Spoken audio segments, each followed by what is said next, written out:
সবাই কেমন আছেন? সুমনাস ডায়েরি নতুন একটি ভিডিওতে আপনাদের সকলকে স্বাগত জানাই। আজকের ভিডিওটা অন্য ভিডিওগুলোর থেকে পুরো ডিফারেন্ট হবে।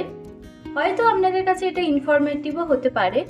তো আমি ভাবলাম যে নতুন যে বাজেটটা ইউনিয়ন বাজেট আপনাদের এসেছে 2025-26-এ, সেই বাজেটটা সম্পর্কে আপনাদের সঙ্গে একটুখানি ভিডিওর মাধ্যমে শেয়ার করি।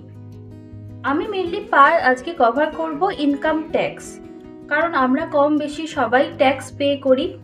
তো আমাদের ইনকাম ট্যাক্সের উপর কি কি ছাড় এসছে বা কতটা কি আমাদের প্রফিট হয়েছে, তো সেইগুলোই আজকে আমরা ডিসকাস করব এখানে। আমাদের যে নতুন বাজেটটা পেশ হয়েছে, তো পেশ করেছেন ফাইন্যান্স মিনিস্টার নির্মলা সীতারামন জি। উনি রাজ্যসভা এমপি ফ্রম কর্ণাটকা, আর এইটা ছিল 8 নাম্বার এডিশন। আর এই বাজেটটা পেশ করা হয়েছিল ফেব্রুয়ারির 1 তারিখে। তো ইউনিয়ন বাজেট সম্পর্কে একটুখানি আপনাদের ইনফরমেশন দিয়ে রাখি। 1947 সালে এটা প্রথম এসেছিল, ইউনিয়ন বাজেট পেশ করা হয়েছিল। এটা মেনলি ফোকাস করা হয়েছিল ডিফেন্সের উপর, কারণ ভারত আর পাকিস্তানের মধ্যে তখন একটা সংঘর্ষ চলছিল, তো তার জন্য ফোকাস করা হয়েছিল ডিফেন্সের উপর। এইবারে ইনকাম ট্যাক্সের উপরে অনেক কিছু ডিফারেন্সেস আনা হয়েছে, অনেক কিছু ছাড় দেওয়া হয়েছে।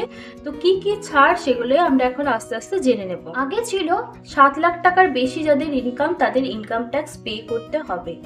এখন অনেক জায়গায় দেখা যাচ্ছে কি 12 লাখ টাকার উপর যাদের ইনকাম, তাদের ইনকাম ট্যাক্স পে করতে হচ্ছে, বা 12,75,000 টাকা যাদের ইনকাম, তাদের ইনকাম ট্যাক্স পে করতে হচ্ছে। তো অনেকের মনে কনফিউশন আছেন যে কাদের 12 লাখ টাকার উপরে পে করতে হচ্ছে ইনকাম ট্যাক্স, আর কাদের 12,75,000-এর উপরে গেলে তাদের ইনকাম ট্যাক্স পে করতে হচ্ছে। এই ছাড়টা দেওয়া হয়েছে মেনলি স্যালারিড পার্সনদের জন্য। যাদের 12,75,000 টাকা ইনকাম, তাদের ইনকাম ট্যাক্স পে করতে হবে না। যাদের 12,75,000 টাকার উপরে ইনকাম যদি হয়ে থাকে, তাহলে ইনকাম ট্যাক্স পে করতে হবে। 75,000 টাকা স্ট্যান্ডার্ড ডিডাকশন দেওয়া হয়েছে। স্ট্যান্ডার্ড ডিডাকশন মানে আপনাদের বলে দিই যে কি কি। যদি আপনার কোনো হোম লোন থেকে থাকে, যদি আপনার কোনো হাউস রেন্ট দেওয়া থাকে, বা ট্রাভেল অ্যালাউন্সেস যেগুলো দিচ্ছেন, তো সেইগুলোর ওপর 75,000 টাকা ছাড় দেওয়া হয়েছে।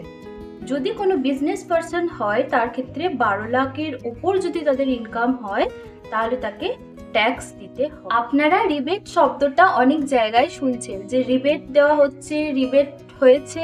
তো রিবেট শব্দটার মানে কি?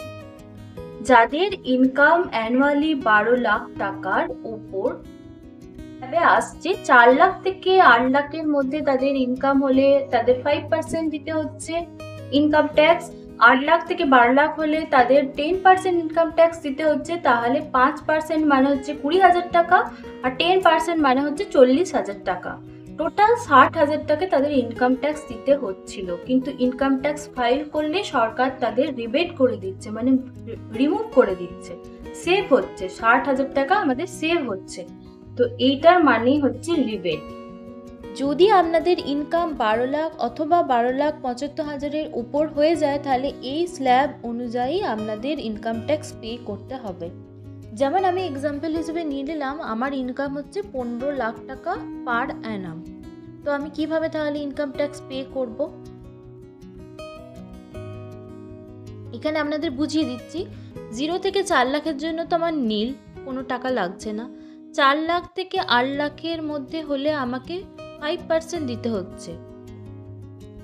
4 লাখ থেকে 8 লাখের মধ্যে গ্যাপ হচ্ছে 4, তাহলে 4 লাখের 5% মানে হচ্ছে 20,000 টাকা আমাকে পে করতে হচ্ছে।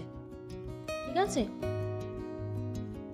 এবার 8 থেকে 12 লাখ এর মধ্যেও গ্যাপ হচ্ছে 4, তাহলে 4 লাখের 10% মানে আমাকে 40,000 টাকা পে করতে হচ্ছে।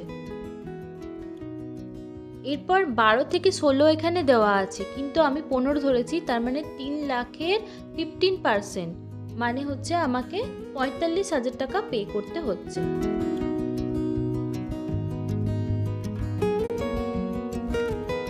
কারো যদি বছরে ইনকাম হয় 15 লাখ টাকা, তাহলে তাকে টোটাল কত পে করতে হচ্ছে? 20,000 টাকা, 40,000 টাকা, 45,000 টাকা, মানে হচ্ছে 1,05,000 টাকা তাকে পে করতে হচ্ছে বছরে। এটা বিজনেসম্যানদের জন্য। কিন্তু যদি স্যালারিড পার্সন হয়, তাহলে আমাকে 4 থেকে 8 লাখের মধ্যে যেমন 20,000 টাকা, 8 লাখ থেকে 12 লাখের মধ্যে যেমন 40,000 টাকা সেটাই পে করতে হচ্ছে, কিন্তু এখানে ক্যালকুলেট হবে আমরা 12 লাখ থেকে 15 লাখ, ওখানে 3 লাখ ধরেছিলাম, ওটা 2.5 ধরতে হবে, কারণ ওখানে স্যালারিড পার্সনদের জন্য 12,75,000 ছাড়, তো এটা 2.5 ধরে আমাকে ক্যালকুলেট করতে হবে। আশা করছি আপনাদের কাছে এই ক্যালকুলেশনটা সহজ করে দিতে পেরেছি। আরও একটা আপনাদের মনে কোয়ারিজ দূর করে দিই যে তাহলে আমরা পুরনো স্ল্যাবটা থেকে নতুন স্ল্যাবের মধ্যে কি ডিফারেন্স এলো। এটা হচ্ছে পুরনো স্ল্যাব, যেখানে 12 লাখ টাকার 3 থেকে 7 লাখের মধ্যে হলে 5% 20,000 টাকা, 7 থেকে 10-এর মধ্যে হলে 10% 30,000 টাকা, 10 থেকে 12 লাখের মধ্যে হলে 30,000 টাকা, তাহলে আমরা টোটাল হচ্ছিল 80,000 টাকা। নতুন তো স্ল্যাবটা আপনাদের সঙ্গে আগেই শেয়ার করে দিয়েছিলাম, এবার পুরনো স্ল্যাবটাও শেয়ার করলাম। তাহলে 12 লাখের উপর যাদের ইনকাম তাদের তো এখন ট্যাক্স পে করতে হচ্ছে, কিন্তু আগে যদি 12 লাখ টাকা ইনকাম হতো তাহলে আপনাকে 80,000 টাকা ট্যাক্স পে করতে হতো, সেইটা এখন রিমুভ হয়ে গেছে। তো নতুন রুলস অনুযায়ী সেই 80,000 টাকাটা আর লাগছে না। ভিডিওটা যদি কিছু ভ্যালু অ্যাড করে থাকে আপনাদের লাইফে, অবশ্যই আমাকে কমেন্ট করে জানাবেন। আর এরকম ইনফরমেটিভ ভিডিও দেখতে চাইছেন কিনা সেটাও আমাকে কমেন্ট করে জানাবেন। ভালো লেগে থাকলে একটা লাইক করে দেবেন, চ্যানেলটাকে সাবস্ক্রাইব করে আমার পাশে থাকবেন। দেখা হচ্ছে নতুন কোনো একটা ভিডিওতে, ততক্ষণ আপনারা সুস্থ থাকুন, ভালো থাকুন, হ্যাপি থাকুন।